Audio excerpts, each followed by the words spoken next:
bentrovati all'appuntamento con la nostra informazione. In apertura parliamo di immigrazione, un dramma senza fine dopo la tragedia e i morti di ieri. Stanotte 110 migranti sono sbarcati a Lampedusa, mentre sono già 480 quelli presenti all'interno dell'hotspot. Naturalmente non mancano le critiche e le prese di posizioni contro quella che è l'ultima normativa varata dal governo Meloni, il servizio.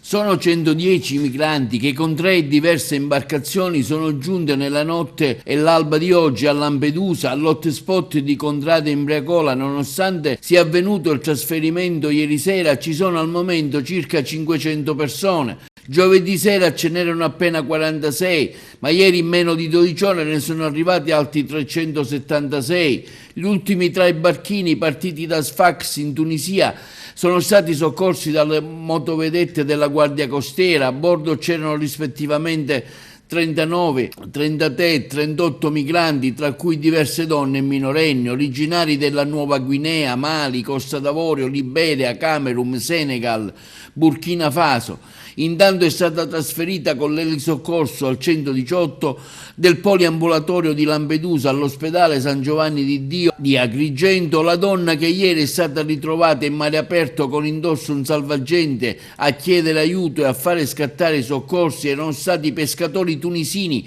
che avevano chiamato la capitaneria di porto con una motovedetta e l'avevano recuperata e trasferita immediatamente a Lampedusa. La donna è in forte stato di shock e in grave ipotermia dopo che ha ripreso coscienza, assistita anche dai medici del poliambulatorio. Intanto nella giornata di ieri ricordiamo che sarebbero morti di fame e di freddo le vittime dell'ennesima tragedia dell'immigrazione che è avvenuta nel canale di Sicilia. 8 cadaveri, tra cui 5 uomini e 3 donne, una delle quali incinta, ricordiamo, sono stati trovati su un barcone soccorso dalla motovedetta della Guardia Costiera a 42 miglia da Lampedusa in acque SAR maltesi. È straziante ovviamente il racconto delle 43 persone che hanno assistito alla scena e sopravvissuti. Una giovane mamma ha perso i sensi ed è morta, mentre il bimbo che stringeva tra le braccia è finito in acqua annegando. Stessa sorte è toccato purtroppo a un giovane che era svenuto. E intanto in merito interviene anche l'ex sindaco di Lampedusa Martello, attuale capogruppo del PD al Consiglio Comunale di Lampedusa, e afferma come la cosa più triste, al di là del dolore per l'ennesima strage di persone innocenti nel Mediterraneo, è che la gran parte dell'opinione pubblica si sta abituando a tragedie come queste. Ormai le vittime, continua Martello, sono solo numeri che occupano lo spazio di un titolo. Non voglio accusare nessuno, continua l'ex sindaco, ma certo non possiamo dimenticare che il governo Meloni si è insediato sulla base della promessa di risolvere i problemi legati all'immigrazione e finora, a parte slogan, promesse irrealizzabili e propaganda elettorale, non è cambiato nulla se non in peggio.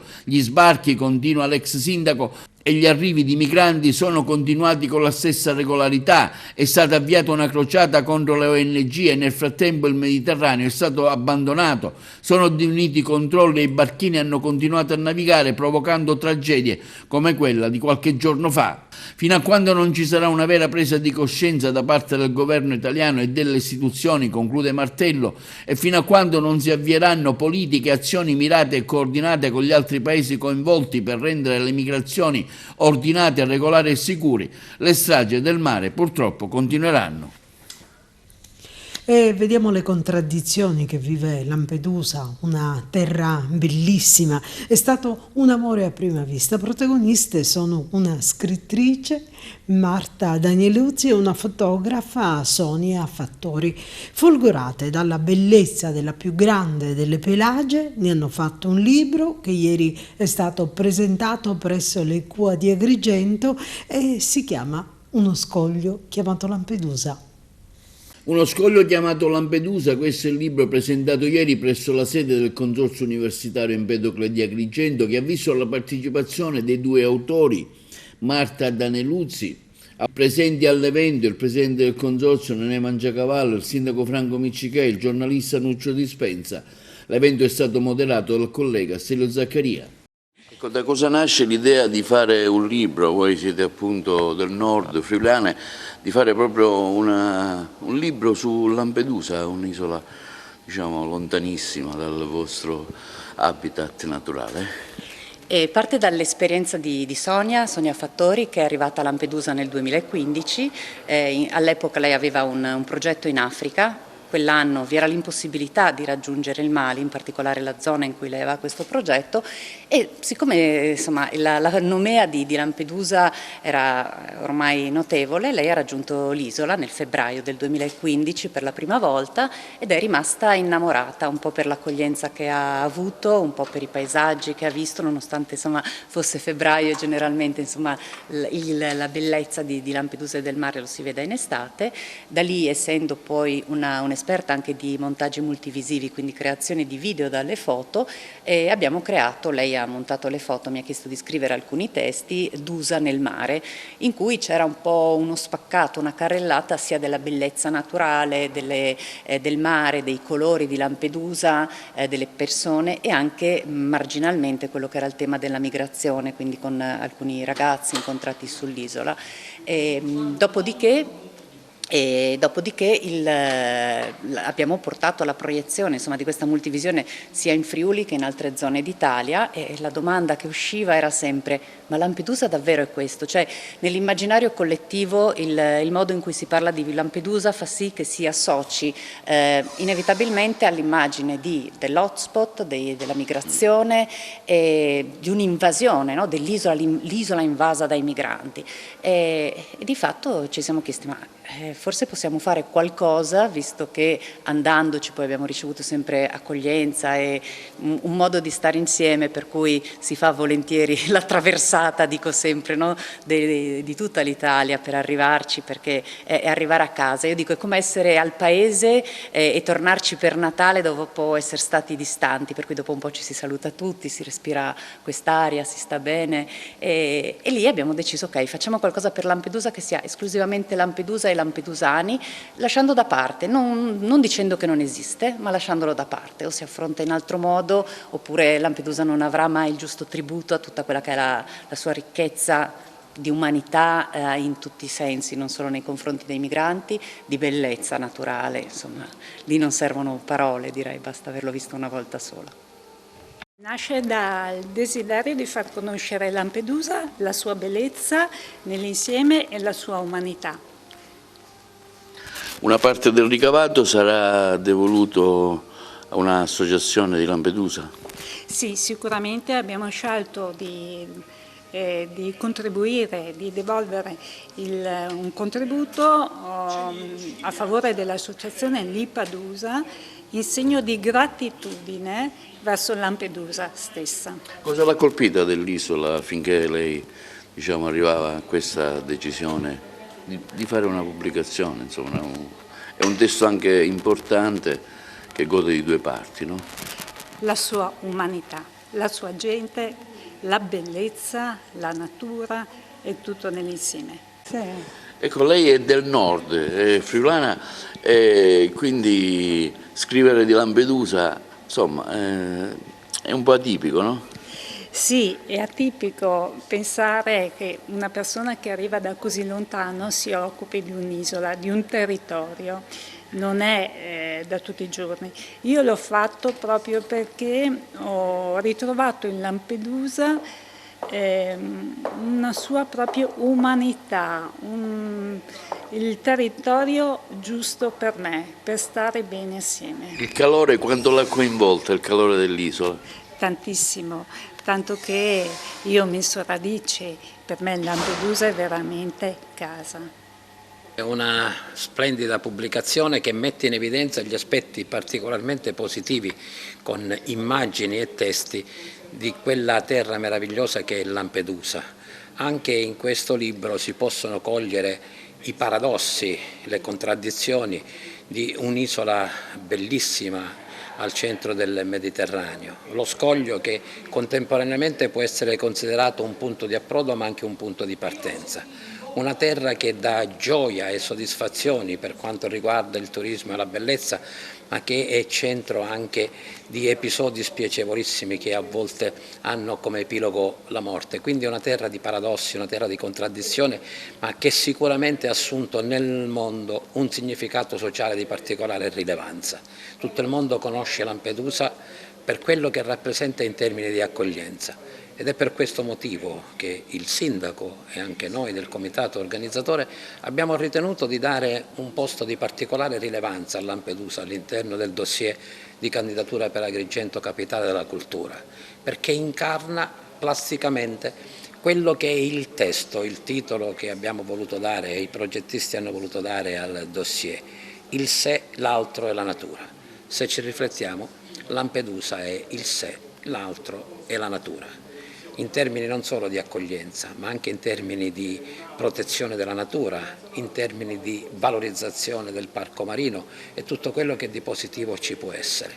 Per cui noi oggi siamo particolarmente lieti che due autorevoli autrici, quali Sonia Fattori e Marta Daneluzzi, una autorevole fotografa, l'altra eccellente giornalista, hanno voluto presenziare a questa presentazione che vede la partecipazione di molti agrigentini, nonostante oggi ad Agrigento, segno questo che c'è un grande fermento culturale, ci sono 3 o 4 eventi particolarmente rilevanti e significativi. Siamo particolarmente lieti, vogliamo continuare su questa strada di impegno culturale come consorzio universitario, perché la cultura è sicuramente fonte di benessere, di progresso e di, nel caso specifico, incremento dell'accoglienza. Il termine stesso dà proprio contezza di quello che è lo stesso libro. A volte così a primo acchito sembra un album, una raccolta di fotografie, invece non è. Spesso sono delle immagini forti, toccanti, spesso le immagini stesse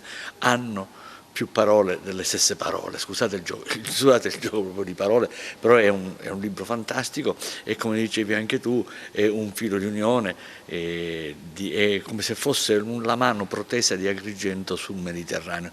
Noi abbiamo avuto anche l'intelligenza di inserire Lampedusa a fianco ad Agrigento nel dossier di Capitale Italiana della Cultura 2025, perché uno dei temi principali di cui si fonda proprio lo stesso dossier è l'accoglienza. Quindi penso che questo evento oggi è un ennesimo tassello che noi andremo a unire a quel grande puzzle che sarebbe questo progetto e speriamo di raggiungere l'obiettivo finale.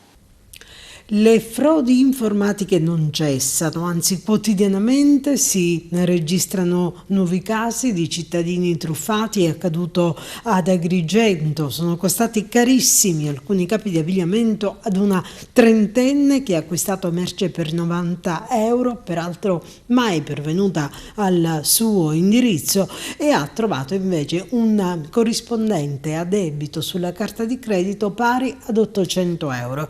Vittima di una frode informatica simile anche un pensionato agrigentino di 62 anni che ha trovato movimenti ed addebiti sulla sua carta di credito per circa 239 euro spesi su siti stranieri che lui non aveva mai frequentato.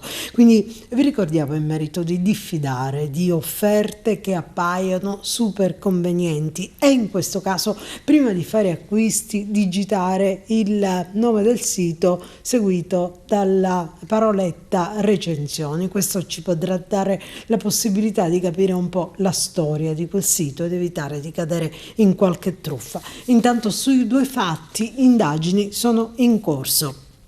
Ancora cronaca, hashish, ecstasy, cocaina, poche quantità in vero, ma in grado di soddisfare qualunque richiesta. Tutto questo è stato trovato in possesso di un 17enne che già da qualche giorno era stato notato in atteggiamenti sospetti in piazza Stazione dai carabinieri. Sarà compito adesso degli inquirenti accertare se le dosi, perché piccole, potessero essere per uso personale o pronte per essere cedute ai richiedenti. Di fatto si conferma comunque che il centro storico cittadino si conferma una piazza di spaccio e attualmente proprio per questo motivo i carabinieri la stanno passando al setaccio. Cambiamo argomento, parliamo dell'emergenza povertà perché c'è una forte presa di posizione da parte delle UIL che evidenzia come questo incida fortemente sulla salute e conseguenzialmente anche su quelle che sono le aspettative di vita, segnando un fortissimo divario tra nord e sud. Il servizio.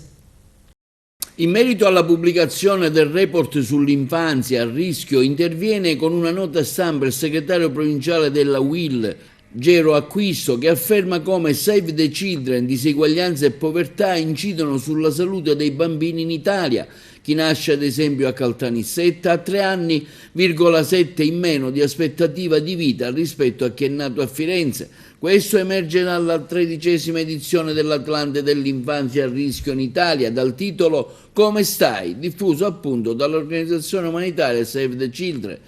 L'organizzazione internazionale che da oltre 100 anni lotta per salvare le bambine e i bambini a rischio e garantire loro un futuro. In Italia, soprattutto al sud, nelle isole, quasi 1.400.000 bambini vivono in povertà assoluta.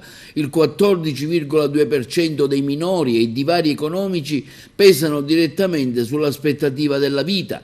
Le differenze geografiche, socio-economiche e culturali si riflettono nel diverso numero di anni di speranza di vita, di buona salute che una bambina e un bambino appena nati possono aspettarsi. Ad esempio, in media in Italia una neonata del 2020 aveva di fronte a sé una speranza di vita in buona salute di 60 anni. Una bimba nata in Sicilia ne aveva soltanto 56,9, mentre una bimba addirittura nata in Calabria 52,7. Il segretario generale della UIL Agrigentina, Gero Acquisto, in merito interviene sottolineando come nessun bambino sceglie di nascere, nessuno può decidere dove crescere, i gusti che svilupperà, le sue conoscenze, le opportunità che si troverà di fronte, il lavoro che farà, la qualità della sua salute, la sua aspettativa di vita dipendono dalla sua eredità biologica, dall'ambiente a cui verrà esposto. È davvero disarmante, continua Acquisto, per me che sono un padre, leggere dati così allarmanti e constatare che quello che si riporta in una ricerca sia la drammatica fotografia di quello che ogni giorno vivo, per cui la nostra organizzazione si batte in un territorio che anche questa volta ne esce umiliato. Di fronte all'immagine di questo paese che invecchia, conclude Acquisto, e non sa guardare al suo patrimonio più prezioso, quello dell'infanzia, è necessario assumersi la responsabilità, rivedendo anni di politiche pubbliche che hanno esacerbato le diseguaglianze e iniziato un percorso di giustizia sociale. E dalla povertà passiamo agli sprechi alimentari. Sono due argomenti che sembrerebbero contrastanti, che però invece possono trovare un equilibrio nella possibilità di evitare che le eccedenze alimentari di intere filiali, che sono ancora in ottime condizioni per essere consumate, possano essere invece destinate agli indigenti. Domani si celebra la giornata contro gli sprechi alimentari. Il 5 febbraio da 10 anni è la giornata nazionale contro lo spreco alimentare, un impegno che il Banco Alimentare della Sicilia, Onlus, prosegue ogni giorno, ma la lotta allo spreco alimentare è, in base alle parole di Sua Eccellenza Monsignor Renna, la visione moderna della carità. E moderno è anche il suo effetto sull'ambiente, visto che contribuisce a ridurre le emissioni di CO2.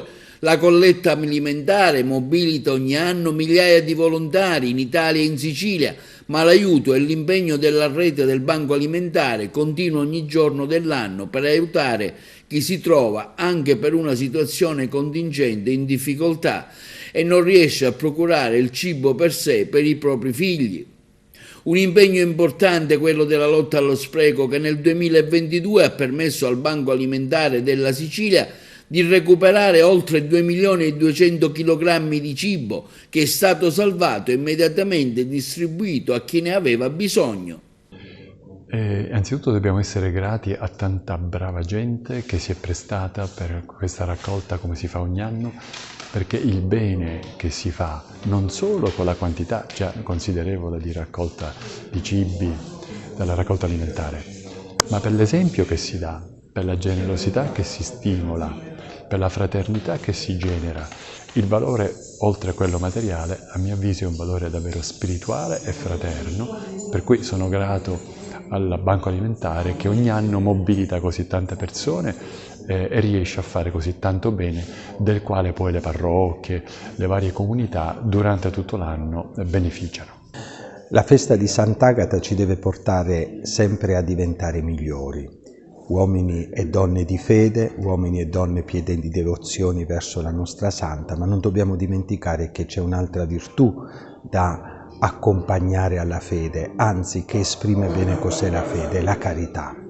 E la carità la si può esprimere in tanti modi, ad esempio con l'elemosina, con la partecipazione alla colletta alimentare. E non dimentichiamoci che una maniera moderna di vivere la carità è quello del combattere lo spreco alimentare, risparmiare, mettere da parte, far sì che non si sprechi tanto cibo che potrebbe essere utilizzato da noi e condiviso se condiviso in tempo.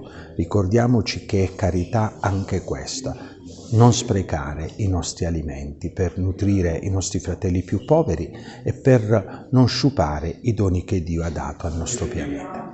Stasera qui in cattedrale per il Triduo di Sant'Agata siamo qui a ringraziare durante la messa per la colletta alimentare. È il gesto più partecipato in Italia, attraverso cui migliaia e migliaia di donatori in Italia e in Sicilia hanno raccolto qualcosa come 6.700 tonnellate in tutta Italia, oltre 400 in Sicilia, e attraverso queste aiutiamo in Sicilia oltre 260.000 siciliani attraverso 700 strutture caritative. È un momento questo molto bello di condivisione e di aggregazione. Sono presenti a messa tutti i volontari del banco, molte strutture caritative, la Caritas di Catania, ed è un momento di festa e di ringraziamento per il bel gesto di carità.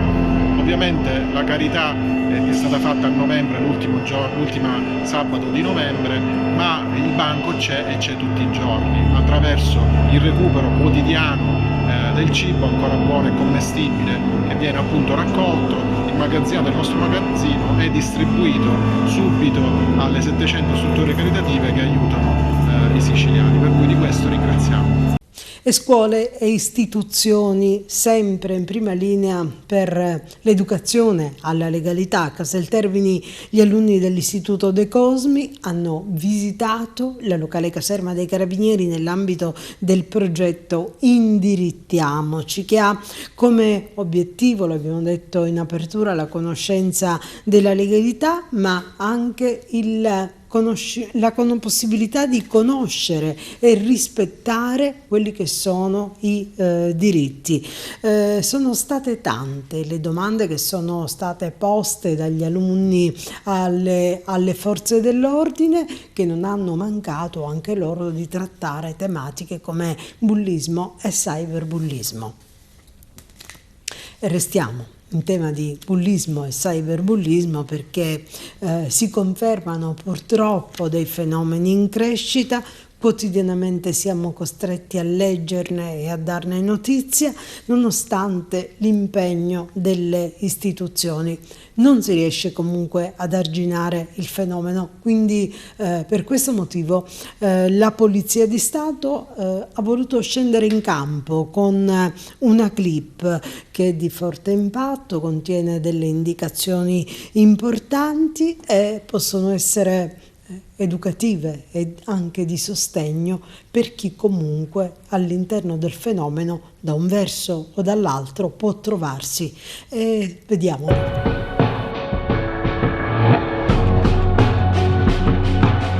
Nel cyberbullismo il ruolo degli altri è fondamentale, c'è sempre qualcuno che inizia con la prima presa in giro, con il primo insulto, ma è la presenza e la partecipazione degli altri. Ecco, quello è l'elemento che in qualche modo riconferma il bullo che è sulla strada giusta. Abbiamo iniziato a mandarle messaggi con insulti sempre più cattivi, perché mi annoiavo. La vittima sente spesso di non poter reagire. Scrivere su un social qualcosa di sbagliato su qualcuno equivale sostanzialmente a scriverlo su un muro. Questi ragazzi sentono di non poter chiedere aiuto.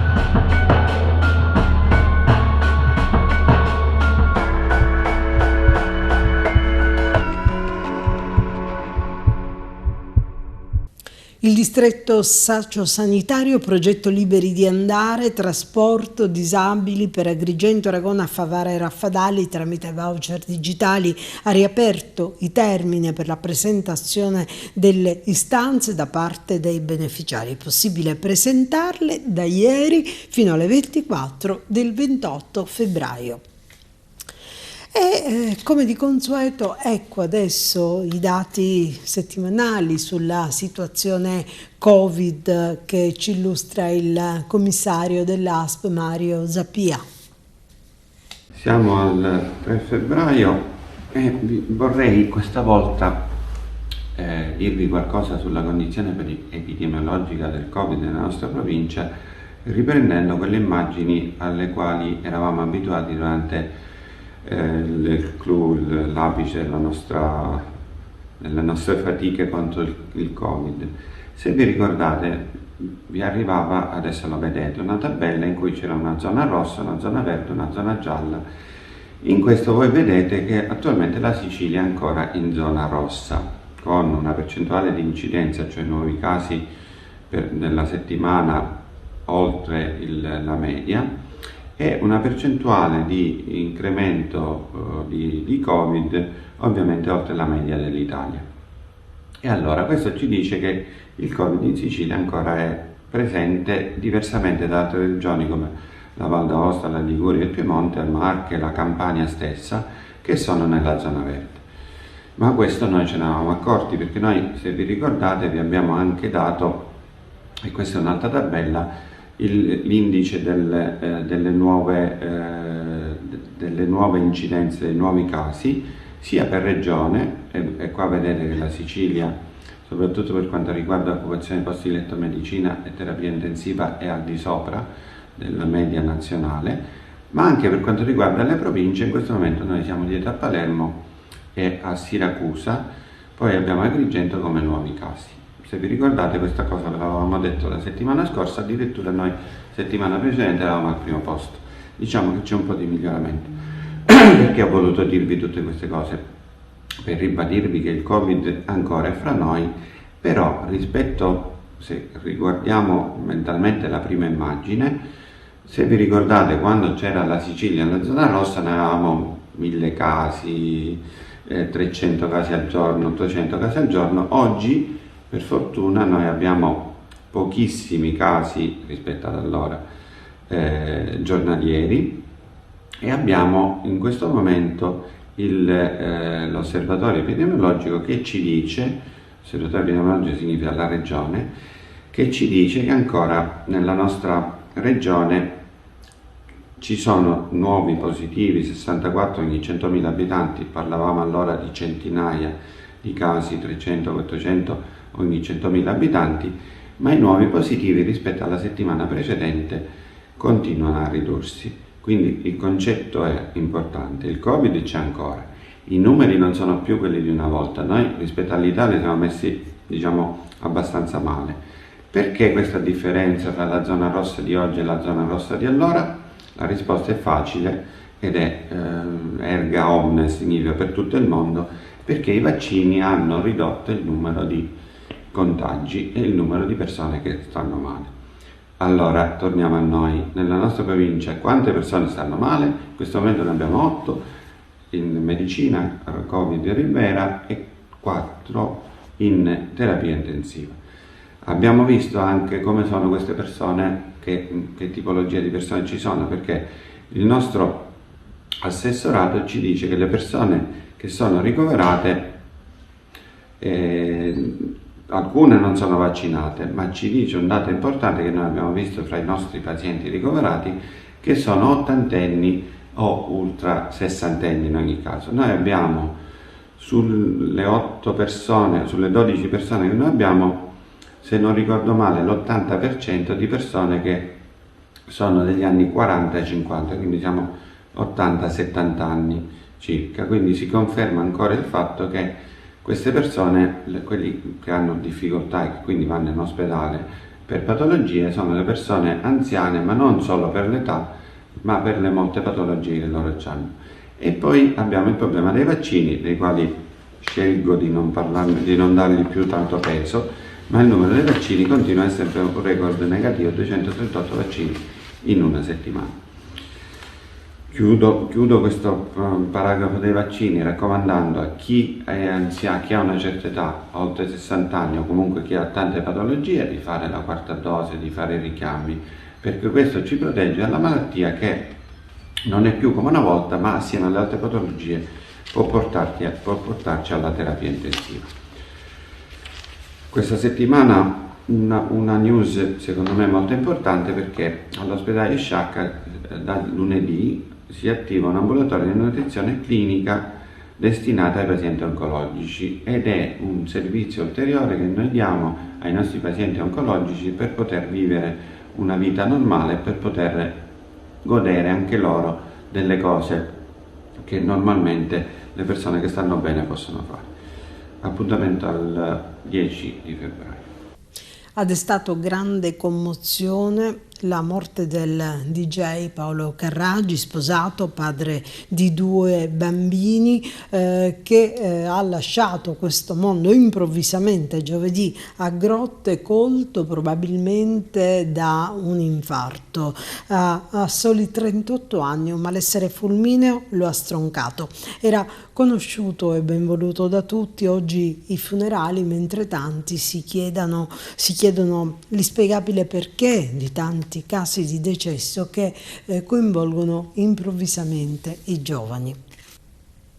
Gli arretrati del bollo senza sanzioni e interessi per i siciliani che vogliono mettersi in regola, e lo prevede la proroga della norma stracciabollo della finanziaria regionale, che permette di poter usufruire dell'agevolazione fino alla fine di tutto il mese di febbraio. Possono usufruirne dunque le posizioni già iscritte a ruolo per gli anni di imposta 2016, 2017 e 2018 e 2019 e quelle per gli anni di imposta 2020-2021 per le quali non si sia già provveduto al pagamento tramite riscossione ordinaria. La pubblicità. E grande emozione ieri presso il foyer Pippo Montalbano del Teatro Pirandello per la presentazione del libro Tra il sentiero e la bruma di Salvatore Montalbano e la contestuale scopertura di un busto realizzato dall'artista Giuseppe Cacocciola, che anche in questo caso ha dato prova di grande talento. Le interviste. Presentato ieri presso il foyer del Teatro Pirandello il libro Tra il sentiero e la bruma di Salvatore Montalbano, figlio del noto attore Pippo. Nel corso della serata è stato anche scoperto un busto realizzato in memoria dell'attore agrigentino Pippo, posto all'interno del foyer del teatro. L'opera è stata realizzata dall'artista agrigentino Giuseppe Cacocciola. L'evento, fortemente voluto da Settimio Biondi, ha visto anche la partecipazione straordinaria del noto attore Domenico Centamore, che ha mosso i primi passi con l'attore agrigentino Montalbano. La serata è stata allietata anche dagli interventi musicali di Peppe Sciortino, Angelo Sanfilippo ed Edoardo Savattero al pianoforte. Presente anche la scrittrice Maria Concetta De Marco, che ha conversato con l'autore. Oggi è una giornata per me particolarmente emozionante, tanto di più perché ci sono veramente tanti amici a ricordare mio padre, che l'obiettivo che mi ero dato nel momento in cui ho deciso di scrivere e di pubblicare questo libro, nel quale racconto una parte un po' più intima di quella pubblica di papà che era tanto conosciuta. E oggi è una giornata importante per me perché ci sentiamo circondati dall'affetto di una città intera che sta riempiendo il foyer e che ci sta veramente manifestando l'amicizia, il rispetto, l'affetto per papà in tutte le maniere. Come lo ricordi in questo libro? Quale sfaccettatura metti in evidenza? Io ricordo il papà Ricordo il papà nella sua veste di papà, che era la cosa più importante, ricordo lui quando da bambini ci portava al mare, ci insegnava le prime cose, ricordo tanti episodi della vita che abbiamo condiviso e che ovviamente la gente non conosce, ricordo anche il suo modo di vivere la sua arte, il suo modo di essere attore e come lui lo faceva vivere a noi, come ci rendeva sempre partecipi di tutte le sue iniziative, di tutte le sue attività. Questa sera anche la scopertura di un busto qui nel foyer del Teatro Pirandello dedicato proprio a tuo padre. Sì, ringraziamo l'amministrazione e chi si è prodigato, anche il dottor Settimio Biondi che ha voluto questa cosa già alcuni anni fa, adesso si realizza anche questo sogno. L'artista Giuseppe Cacoccio ha realizzato un mezzo busto di mio padre che stasera verrà scoperto al termine della presentazione del libro. Sarà un grande evento perché nel foyer che è intitolato alla sua memoria ci sarà anche la sua presenza fisica, non solo quella spirituale che tutti noi avvertiamo così forte. Sì, è un busto in creta originariamente, poi è stato convertito in bronzo, quindi vediamo una buona somiglianza del nostro caro amato concittadino, del grande artista, attore Pippo Montalbano, che stasera vedremo finalmente scoprire, diciamo, presentare al grande pubblico. Speriamo che sia recepito e ben accolto. Un modo per ricordare insieme a tutta la città di Agrigento l'enorme contributo che Pippo Montalbano ha dato alla nostra città con la fondazione del piccolo teatro pirandelliano, un'iniziativa che ha saputo svecchiare le rappresentazioni teatrali, rimuovendo e sollevando Pirandello dalle secche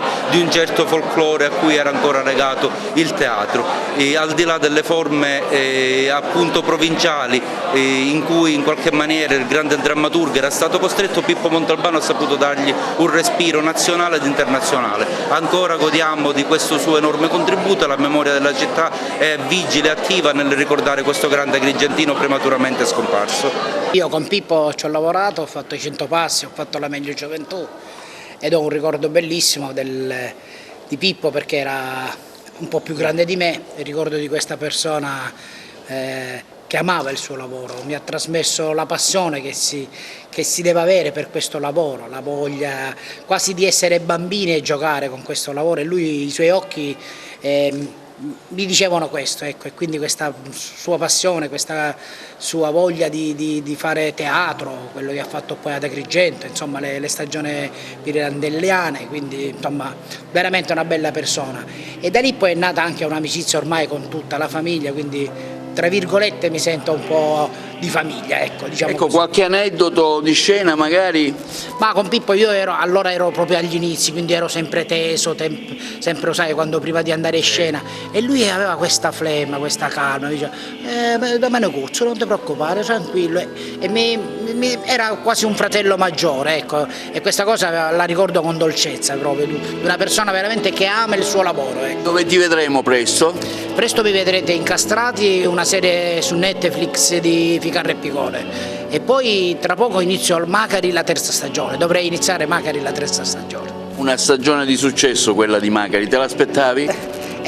Sai, me l'aspettavo no, però ci credevo, questo sì, sicuramente ci credevo, e sembra che almeno le 2 stagioni passate sono andate bene, ora speriamo di fare la terza, se facciamo la terza, e spero che il pubblico ci seguirà come ci ha seguito sempre. Sull'EIMA c'è sempre, no? Sì, ci dovrebbe essere, sì. Grazie. Abbiamo voluto anche donare alla famiglia Montalbano un busto, ho contribuito anch'io fisicamente proprio nella realizzazione perché è stata opera mia per quanto riguarda la base, invece per quanto riguarda proprio la scultura è del maestro architetto Giuseppe Cacoccio.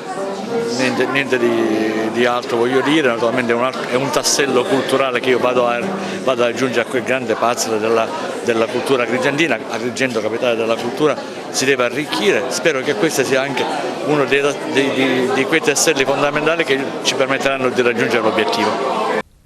Ha iniziato ed allenato intere generazioni allo sport ed oggi Agrigento ne vuole ricordare l'impegno e le capacità, dedicandogli a 20 anni dalla sua scomparsa una tribuna nello stadio Esseneto. Parliamo del professore Domenico Gareffa, c'è il servizio.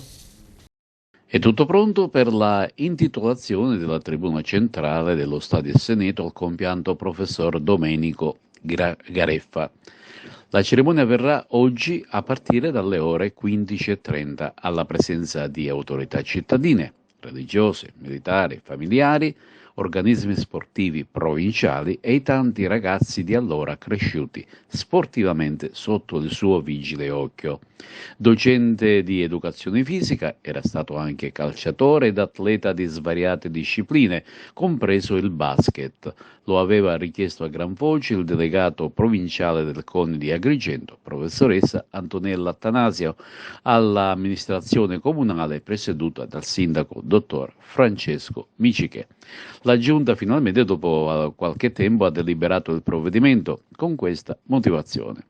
Ha svolto un ruolo importantissimo per la crescita dello sport nella nostra città e per avere costituito un esempio per i giovani agrigentini e per le generazioni future.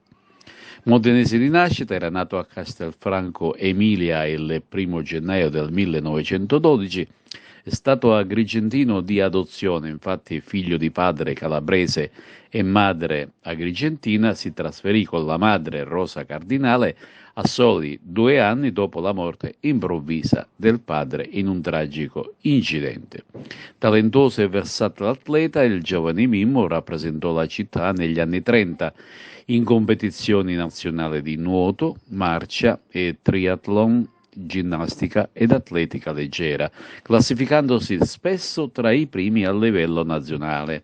Ha fatto parte anche della prima formazione di pallacanestro agrigentina che militava nel campionato regionale, ma dedicando sempre le sue migliori energie all'attività calcistica, il suo primo amore.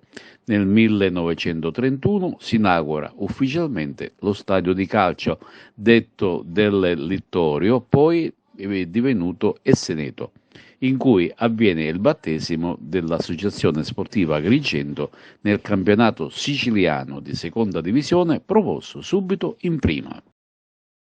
E adesso una nutrita pagina di calcio con i servizi di Carmelo Lentini sull'Acragas, di Arturo Cantella sulla Licata Calcio e di Giuseppe Moscato sul Profavara. In eccellenza i tifosi biancazzurri acragantini, dopo la battuta d'arresto interna domenica scorsa, sono rimasti un po' delusi anche perché si è persa la vetta della classifica. Ma l'ottimismo rimane sempre alto e la convinzione che serpeggia è solo una. Con tutta la rosa disponibile, questo Acragas è capace di compiere l'impresa contro chiunque. Dopo la figura non certo esaltante contro il Casteldaccia, la compagine biancazzurra dunque è chiamata a sostenere un'altra gara molto difficile e contro una compagine che in casa la scorsa domenica ha perso di misura contro i cugini dello Prosciacca. Proprio quest'ultima squadra diventa il vero ago della bilancia della domenica, dovendo affrontare al Gurrera il nuovo capolista Enna. Un turno a dir poco imprevedibile, i cui esiti finali potrebbero riconsegnare la vetta della classifica alla compagine del tecnico Nicolò Terranova. Ma come si presenta l'Acragas a questo appuntamento contro i biancorossi del nuovo tecnico Giuseppe Pagano? Rispetto alla gara precedente con il Casteldaccia ci potrebbero essere delle novità nell'11 di base biancazzurro. Terranova e lo staff medico stanno cercando di recuperare l'argentino Semenzin ed il centrocampista Caccetta, e da qualche tempo quest'ultimo si è aggregato regolarmente ai compagni di squadra.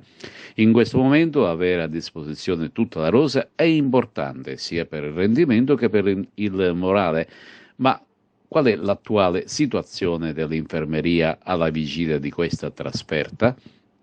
Semenzin e Baio hanno subito uno stiramento all'adduttore, mentre Gulino si è procurato una distrazione del legamento crociato anteriore.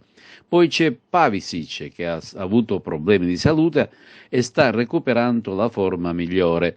Infine Vitelli ha accusato domenica scorsa, uscendo anzitempo dal rettangolo di gioco, un affaticamento muscolare, mentre Caccetta è quasi recuperato dopo il grave infortunio. Qualcuno di questi potrebbe ritornare disponibile.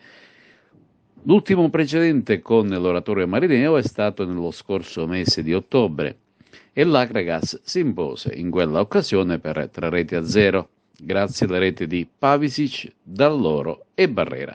Allora la squadra palermitana era allenata da Pietro Tarantino, che schierava il fratello Ivan in difesa, un ex cragantino oggi quarantenne, e Ioboa, oggi transitato alla Leonfortese.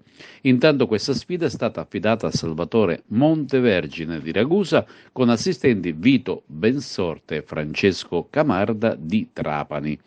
Fischio d'inizio alle ore 15. Per quanto riguarda le altre agrigentine, attenzione alla sfida del Tomaselli tra Nissa e Profavara. La prima cerca riscatto, altrettanto la seconda, ma con alcuni titolari appiedati dal giudice sportivo, del calibro di Pietro Marino, Agostino De Luca e Roberto Miano. Spazio alle seconde linee e tutto dipende da loro, il risultato che potrà venirne fuori. Questa gara verrà diretta da Luca Schifone di Taranto, il quale verrà collaborato da Franz Joseph Grasso del Cireale e da Elvira Rizzo di Enna. La Prosciacca, come detto prima, diventa dunque l'ago della bilancia del match più attenzionato della giornata, con ospite del Gurrera il capolista Enna. Può succedere di tutto. Questo scontro è stato affidato ad una terna tutta palermitana. Rosario Zancara con assistenti Pietro Fardella ed Angelo Smiraglia di Palermo.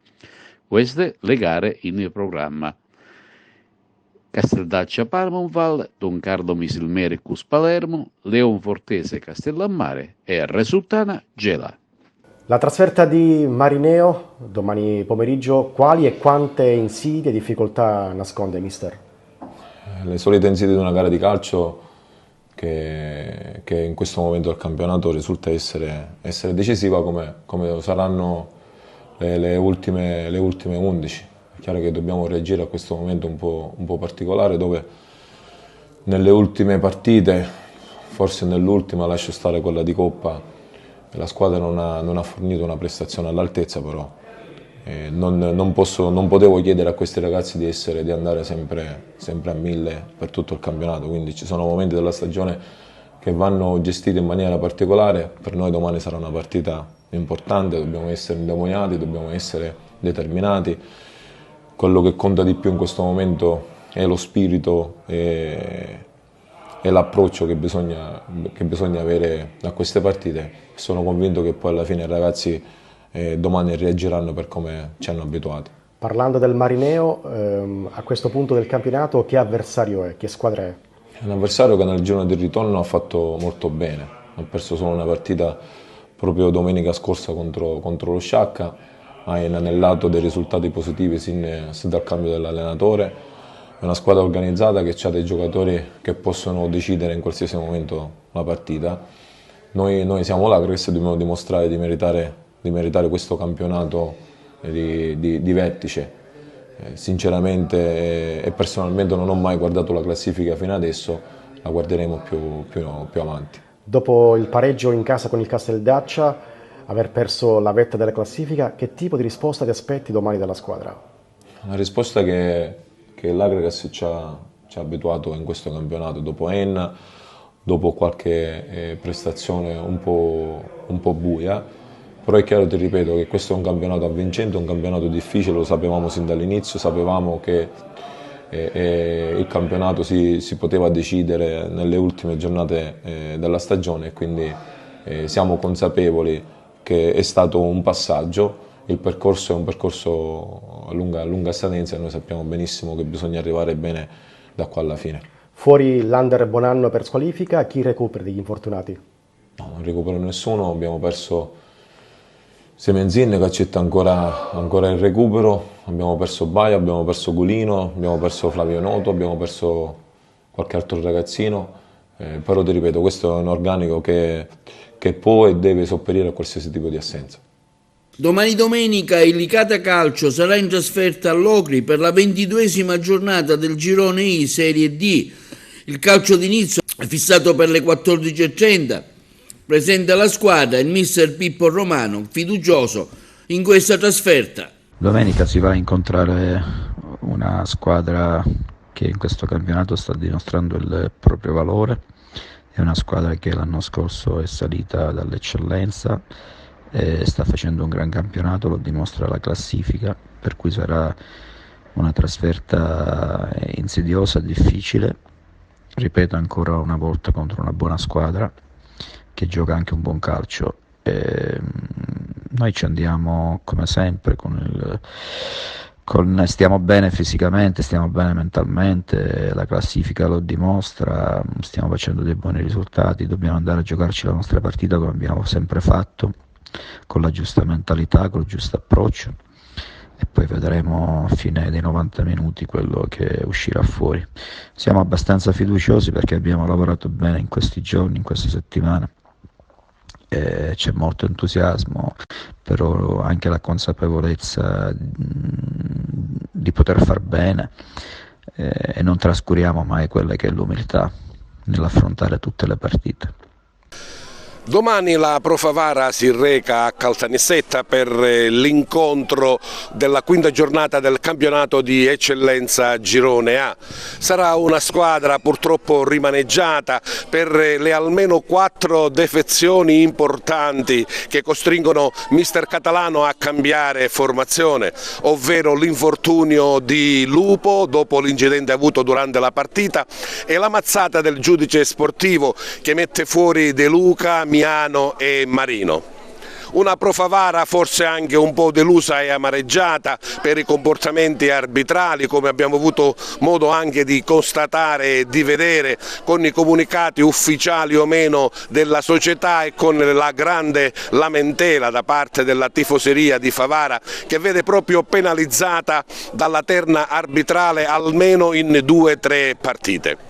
Non demorde comunque mister Catalano questa mattina il consueto e normale allenamento di rifinitura per preparare la partita di domani con la Nissa. Sentiamo proprio mister Catalano. Una squadra che ha una rosa abbastanza ampia, sicuramente sostituiremo gli assenti in maniera dignitosa come abbiamo sempre fatto. Sappiamo che abbiamo una partita difficile, una partita importante per noi e cercheremo di affrontarla nel migliore dei modi. Oggi come al solito l'allenamento di rifinitura, che segnali hanno dato i ragazzi?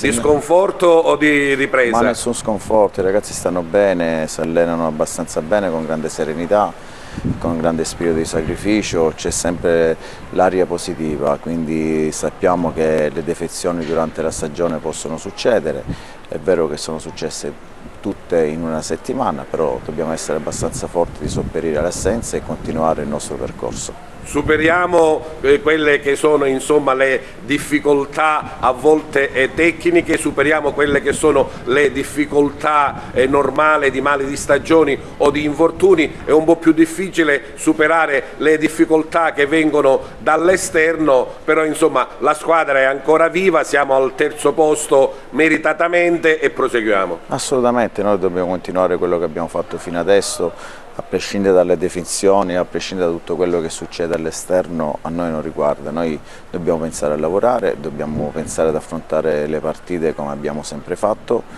sappiamo, come ho detto prima, che domani sarà una partita difficile, una squadra che ha cambiato tanto rispetto al girone d'andata, dobbiamo andare lì col piglio giusto per affrontare una partita veramente con grande difficoltà, però sappiamo che abbiamo bisogno di portare a casa un risultato positivo. In questa settimana hai avuto modo di osservare la Nissa, la conoscevi già, sai che squadra vai a trovare? Sì, l'ho osservata, ho visto qualche partita, ha cambiato tanto anche in diversi uomini rispetto, come ho detto, al girone d'andata, ha cambiato anche modulo, allenatore, insomma sicuramente troveremo una squadra che ultimamente sta facendo anche abbastanza bene, viene da una vittoria fuori casa e quindi avrà grande entusiasmo giocando in casa, però noi sappiamo le difficoltà che ci sono, però dobbiamo essere bravi ad affrontarli. Un'ultima battuta, ti aspettavi il sorpasso dell'Enna? Ma sono sempre lì punto a punto, il campionato è ancora lungo, è normale che può anche scivolare e perdere qualche punto per strada, l'ha perso l'Agrea, se può succedere che lo perde anche l'Enna, però secondo me fino alla fine si daranno battaglia. E in chiusura la Fortitudo, che ha un ambizioso impegno, giocherà in casa contro il Cantù. Abbiamo l'intervista al patron Gabriele Moncada. 18 giornate giocate in questa regular season, 9 vittorie, perfetto equilibrio. Presidente, è soddisfatto dell'andamento fino a questo punto?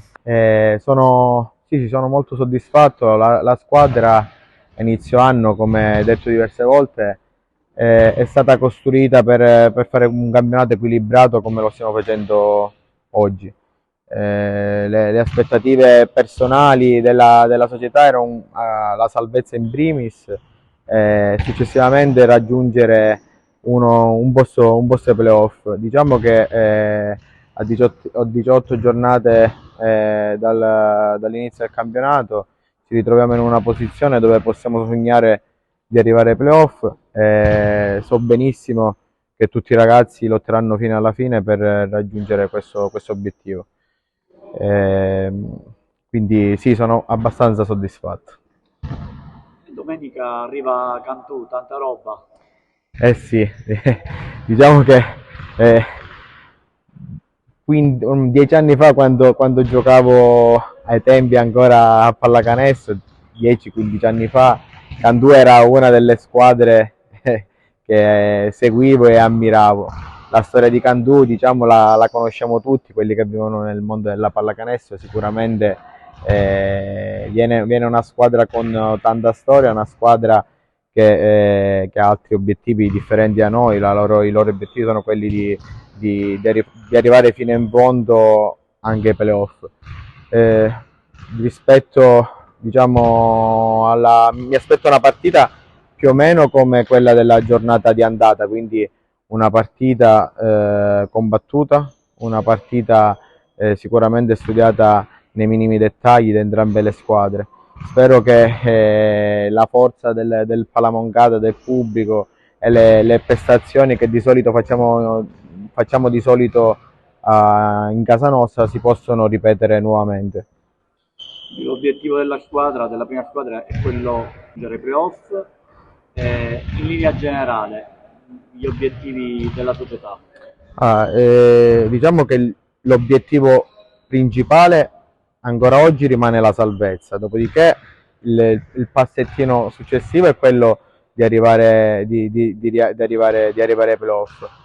Guardando i punti in classifica, diciamo siamo, se non sbaglio, a 8 punti dalla nona, però con la fase d'orologio non è niente scontato, perché ci sono delle formule che girano in un modo totalmente strano, che chi arriva settima può essere penalizzata e chi arriva nona può arrivare ai playoff. Gli obiettivi della società... Perché vale lo scontro diretto? Sì, perché vale lo scontro diretto, quindi nel caso se la classifica dovesse rimanere invariata, Trapani in questo caso avrebbe 2 punti contro di noi, una vittoria, quindi 2 punti, partirebbe con 2 punti in classifica, idem noi, quindi siamo in una situazione di totale pareggio. In generale la crescita del movimento ti lascia soddisfatto? Beh, questa è una domanda che mi faccio ogni giorno. Diciamo che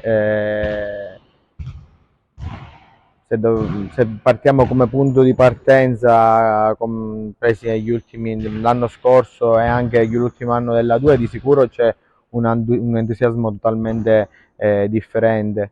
Credo che questo sia dovuto da tanti fattori, perché siamo forse l'unica squadra sportiva che affronta un campionato nazionale nella provincia di Agrigento, perché abbiamo lavorato bene sul settore giovanile, sia sul mini basket che sul settore giovanile che viene gestito dalla Real Basket, e quest'anno ci siamo allargati anche nella città di Canicattì. Siamo fidelizzati con l'associazione del Canicattì Basket. Più che altro ad oggi mi aspettavo questi numeri, quindi stiamo parlando di circa 300 abbonati, con una media di acquirenti del biglietto domenicale di circa 400-450 spettatori, quindi con una media di 800 più i ragazzini del mini basket arriviamo a 1000-1100 spettatori ad ogni